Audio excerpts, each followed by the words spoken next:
Welcome. Today, we're tackling a critical problem that catches even experienced engineering teams off guard: scaling your load balancer itself. You've built an amazing service. You've scaled your application servers horizontally, everything looks great, until suddenly, performance flatlines.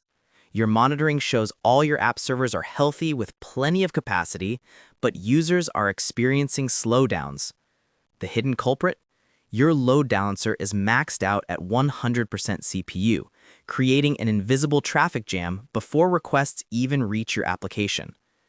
This is the $10 million problem that's taken down billion-dollar companies.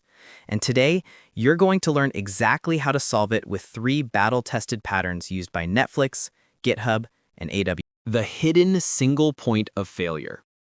Here's the ironic mistake that catches almost everyone.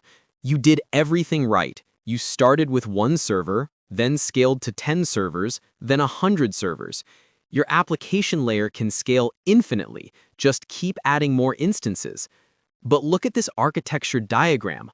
All of your traffic is still flowing through one load balancer. Every single request, no matter how many app servers you have, must pass through this single choke point. And what's happening inside that load balancer? It's doing CPU-intensive work on every request. SSL termination, which can consume 60 to 80% of CPU resources by itself.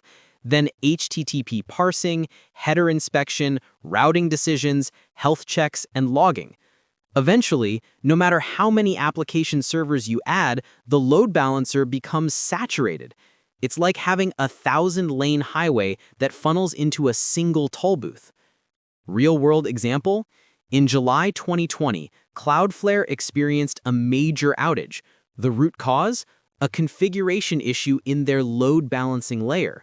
Not their edge servers, not their application layer, the load balancers themselves. The lesson? Load balancers are critical infrastructure, and they need to scale too. DNS round robin. The first solution is brilliantly simple: DNS round robin. This is the budget superpower that can solve your scaling problem this afternoon. Here's how it works. Instead of 1 load balancer, you deploy multiple load balancers, each with its own IP address. When someone queries your domain, let's say example.com, your DNS server doesn't always return the same IP. It rotates through your pool of load balancer IP addresses. First client queries and gets 203.0.113.10, which is load balancer 1. Next client queries and gets 203.0.113.11, load balancer 2. The third client gets load balancer 3. Traffic naturally distributes across all your load balancer instances with 0 coordination needed between them. GitHub uses this exact pattern as their first layer of traffic distribution. Why? Because it's fast to implement, scales linearly. Just add more load balancers and update your DNS records. And requires no complex state management or coordination. You can implement this in about 2 hours with your existing infrastructure. But like all solutions, it has trade-offs. Let's talk about those. HA pairs, high availability pairs, solve the 0 downtime requirement using a clever protocol called heartbeat monitoring. Here's the architecture. You have 2 load balancers that share a single virtual IP address. One is active, handling all the traffic. The other is passive, standing by and constantly monitoring the active node. They communicate through heartbeat packets, small ping messages sent every 1 to 3 seconds saying, "I'm alive and healthy." The passive node is always listening for these heartbeats. The moment the active load balancer fails, whether from a crash, power loss, or network partition, the passive node detects the missing heartbeat within seconds. Usually within 1 to 3 seconds, it knows something is wrong. Then comes the magic. The passive node broadcasts what's called a gratuitous ART message to the network, essentially saying, "I am now the owner of this virtual IP address." It takes over the IP and starts handling traffic. The entire failover happens in 2 to 5 seconds, making it nearly invisible to users. There's also an active-active variant where both load balancers handle traffic simultaneously, doubling your capacity while still monitoring each other. If one fails, the survivor absorbs the full load.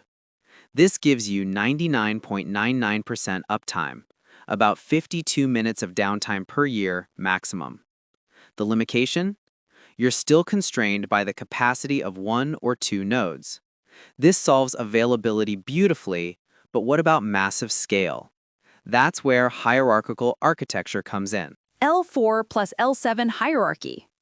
This is how you reach internet scale. This is the Netflix pattern, and it's absolutely brilliant in its separation of concerns. The insight: not all load balancing tasks require the same resources, so why use the same tool for everything? Layer 4 load balancers operate at the TCP and IP level. They're incredibly fast. We're talking 10 million plus concurrent connections per second because they do almost nothing. They just look at IP addresses and port numbers and forward packets. No SSL decryption, no HTTP parsing, no examining headers or cookies. Just raw, blazingly fast packet forwarding with minimal CPU overhead. Layer 7 load balancers operate at the HTTP level. They're intelligent. They can route based on URL paths, inspect headers, handle authentication, enforce rate limits, and do sophisticated request routing. But all that intelligence costs CPU cycles. They're powerful but relatively slow compared to L4. So here's the pattern. Deploy a small fleet of ultra-fast Layer 4 load balancers as your first tier, using DNS round-robin or BGP Anycast to distribute traffic to them. Each L4 balancer distributes connections to a pool of L7 load balancers, which then route intelligently to your application servers. The L4 layer handles raw throughput. It can absorb massive traffic spikes. The L7 layer scales horizontally to handle the routing intelligence. Netflix uses this exact architecture. Their EVC system operates at Layer 4, handling hundreds of millions of concurrent connections. It distributes to their Zool gateway instances at Layer 7, which handle intelligent routing, authentication, dynamic traffic shaping, and A/B testing. This is how they serve billions of requests daily, representing about a third of internet traffic during peak hours. When do you need this? When you're operating at internet scale, 500,000 queries per second and beyond. The decision matrix. So, you've seen 3 distinct patterns. How do you choose? Here's the decision matrix based on your traffic scale and requirements. Choose DNS round-robin when you're handling 10,000 to 100,000 queries per second. You need to scale quickly and cost-effectively. You can tolerate DNS caching delays during failures. Implementation time? About 2 hours. Cost? Roughly 1x your current infrastructure. Choose HA pairs when availability is mission critical. You need that 99.99% uptime. Your traffic fits within double the capacity of your best single load balancer, typically 50,000 to 200,000 QPS. You cannot tolerate any user-visible downtime. Implementation time? About 8 hours. Cost? 2x your infrastructure. Choose L4 plus L7 hierarchy when you're operating at internet scale, 500,000 queries per second to 10 million plus. You need both massive throughput and intelligent routing. You have the operational maturity to manage a complex multi-tier system. Implementation time? About 40 hours or more. Cost? Roughly 10x, but you're also real-world implementations. These aren't academic theories. These are proven patterns that power the internet. GitHub uses DNS round-robin for first-layer distribution across their global data centers. Every Git push, every pull request, every page load, distributed across multiple load balancer pools. Amazon Web Services built their entire elastic load balancer service on high availability pair concepts. Millions of applications rely on this architecture for zero downtime failover. Netflix uses the L4 plus L7 hierarchical pattern to serve 250 billion requests every single day. They've battle-tested this architecture, serving a third of global internet traffic during peak evening hours. Cloudflare protects millions of websites using massive Layer 4 infrastructure with BGP Anycast, distributing to Layer 7 pools across 300-plus cities worldwide. Stripe combines these patterns, using HA pairs within regions for reliability and DNS round-robin across regions for global distribution.